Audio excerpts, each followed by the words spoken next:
আসসালামু আলাইকুম guys, welcome to my another blog Adnan and রাউজা।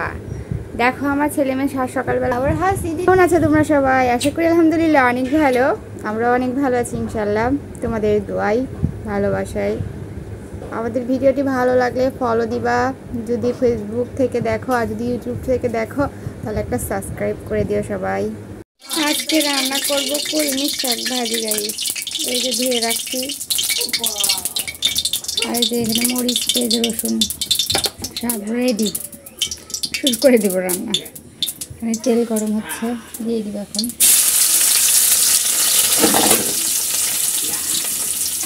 সুন্দর করে লাল লাল করে ভেজে নিব, এর মধ্যে শাকগুলো দিয়ে দেবো।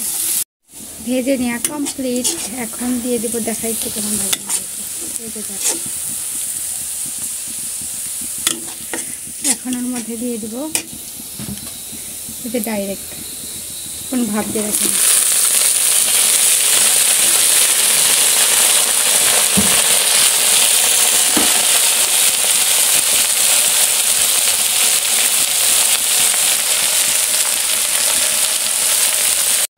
আজকে রান্নাও কমপ্লিট করতে পারলাম না, ছেলের জন্য কার্টুন দিয়ে রেখেছি, কার্টুন দেখে চলে কারেনি আর কান্না করতেছে, কান্না শুরু করতেছে। সবই ইনকমপ্লিট। রাখতে রজার বান্ধবীরা চলে এসেছে, নববর্ষ পালন করলে আপামনি। এই দেখো শুভ নববর্ষ। এইদিকে কি আঁকাইছে, উরে বাবা, এগুলো সব রজার বান্ধবী গাইস। হ্যালো বলে দাও সবাইকে। সবাই কেমন আছো? ভালো ভালো। শুভ নববর্ষ সবাইকে। এখানে মাছ সেজে রাখছি, আর এখানে তরকারি সেজে রাখা চলেছে। আজকে রান্না করতে করতে আমরা অনেক দেরি হয়ে গেছে, 1টা বেজে গেছে অলরেডি। আজকে আমার রান্না করা অনেক দেরি হয়ে গেল।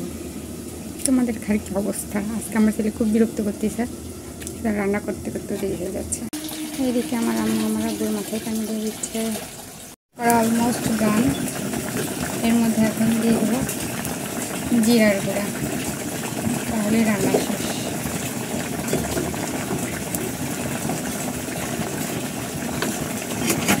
একটু নাড়াচাড়া দিয়ে নেবো, শেষ, কমপ্লিট। এদিকে রান্না করা কমপ্লিট।